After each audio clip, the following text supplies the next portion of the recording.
Welcome to Fluent Phonics. Today we will learn how to pronounce the word Freud. Freud. Freud.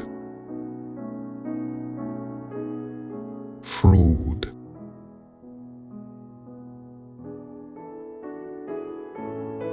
Here's an example of how one might use it in a sentence.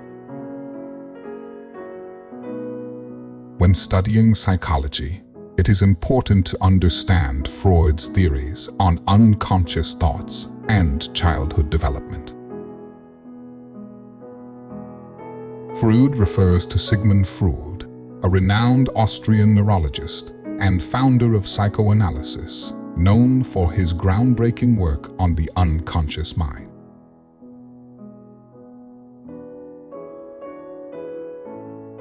Thank you for your time. If you enjoyed this, please like and subscribe for further content.